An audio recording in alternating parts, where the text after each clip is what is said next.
oorskry haar grense, dan is dit die autoriteit van die leier om so 'n suster in toom te hou. En te sê, suster, jy oorskry jou grense, jy sal nie weer geleentheid kry. Bekeer jy en bepaal jou by die woord van God en dan kom jy weer terug. Amen. Die gees van Jezebel het 'n soortgelyke situasie dat hierdie gees kom in opstand teenoor autoriteit. In die eerste plek begin dit in die huis, dis man teenoor vrou, vrou teenoor man, kinders teenoor ouers, wat ook al die geval, maar daarna skuif dit na die huis van die Here. Dit kom uit jou eie huis. Daarom sê die Here vir manne wat in die werk van die Here wil staan, regeer eers jou huis. Jy moet jou huis kan goed regeer. En as die gees van Jezebel nog steeds in jou huis is, kan jy die huis van die Here nie regeer nie, want die gees van Jezebel gaan saam met jou kerk toe.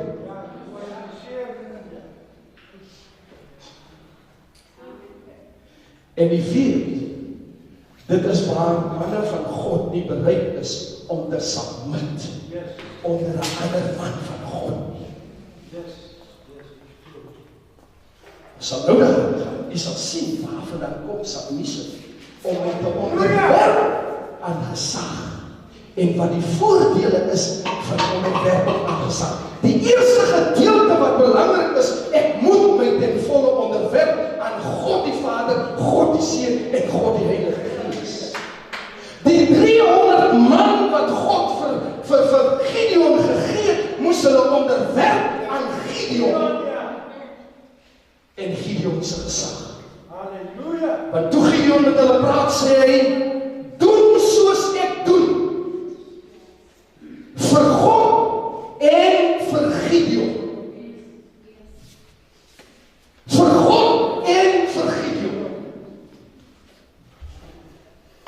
Die belangrikste vanmôre kinders van die Here is dat die gees van Jezebel vernietig die huis van die Here. Dit onderdruk die woord van God. Dit plaas 'n demper op die stem van God. Dit maak dat profetiese woord en deurbraak nie verkry kan word nie. Want die een wat homself 'n profeet noem, is eintlik Jezebel. En hy onderdruk alles van die Here. En in die meantime word die man van God en die kinders van die Here word gevoed met verkeerde voete. Afgodskos.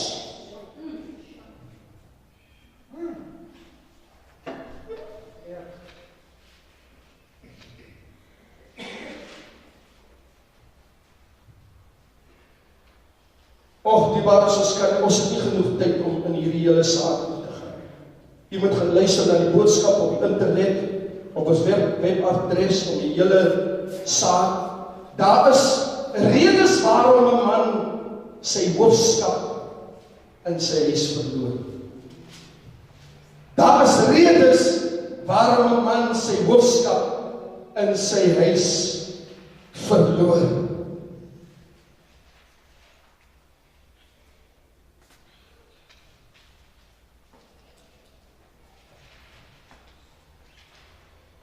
En daar is so baie belangrike dinge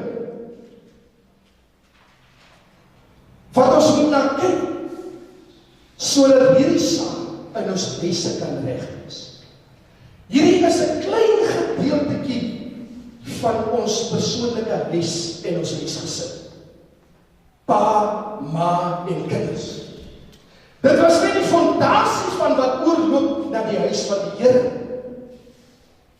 In die huis van die Here, luister mooi, wat beteken die woord Jezebel? Die woord Jezebel beteken, I submit to no one. Ek onderwerp my aan niemand. I submit to no one. Dis wat Jezebel beteken. Nou die ooreenkoms tussen die Ou Testamentiese Jezebel en die Nuwe Testamentiese Jezebel het nooit verander. Die strategie bly dieselfde. Die Ou Testamentiese Jezebel het Ahab en the nation of Israel het sy deur die Baal aanbidding, Baal afgods aanbidding, het sy hulle verlei. En die woord van die Here praat van idolatry en sexual immorality. Jy weet wat gebeur? Jezebel maak die kinders van die Here afhanklik van sekere dinge. En die oomblik wanneer hy jou gevang het,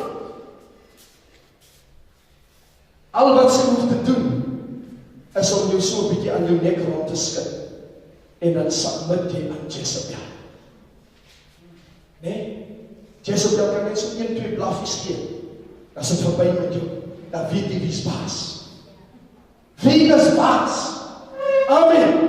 Die Nuwe Testamentse Jezebel word in Openbaring hoofstuk 2 vers 20 en die Here vir ons die prentjie van gegee.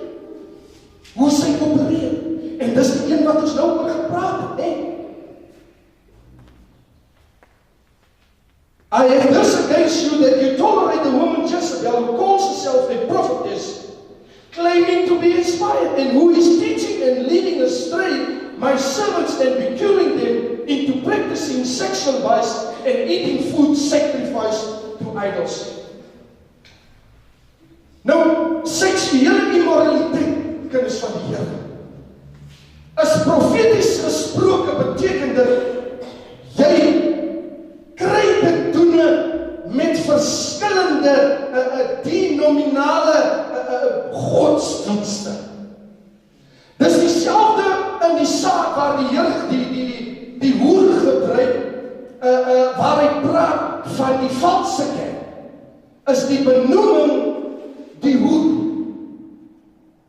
Dis die voorstelling wat die Here gebruik, of die verwysing na die valse kerk. So daar is 'n valse kerk en daar is 'n ware kerk. En Jezebel is die een wat die leiers en die kinders van die Here verlei van die ware kerk van God af na die valse kerk toe. En die valse kerk moet ons seker maak ons weet hoe lyk dit. Prys die Here. Dis belangrik. So Jezebel se strategie het nog nooit verander. Die faktore wat Jezebel aktiveer, luister mooi, die faktore wat Jezebel aktiveer, swak leierskap en begeerigheid. Saam met begeerigheid gaan gierigheid, hebsug, inhaligheid, eie gewin. Die Engelse vertaling is weak leadership and covetousness. Wanneer 'n leier nie sterk genoeg is om die leiding te neem en waar sy hart geplaas word op verskeie begeerigheid van die wêreld. Dit sluit in eiendom, karre, geld, daai klas van goed, vrouens. Hy kan hom nie inhou nie, seksuele oormatigheid. Hy kan homself nie beheer. Dis waarom so baie manne van God gevang word deur Jezebel in buitehuwelikse seksuele verhoudings.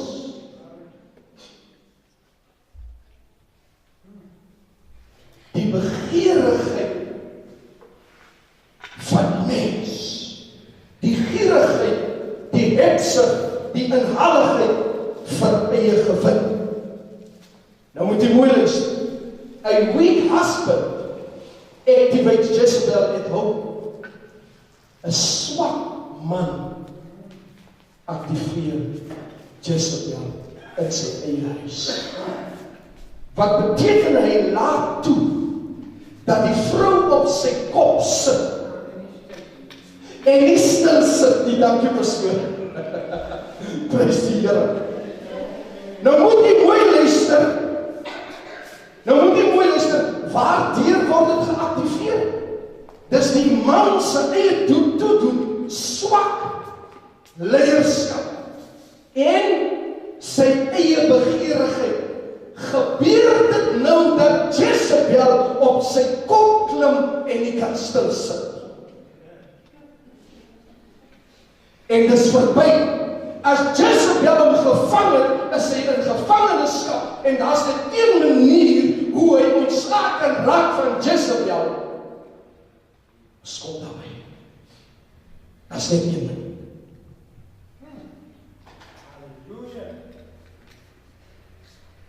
Hier kom nog een liedjie.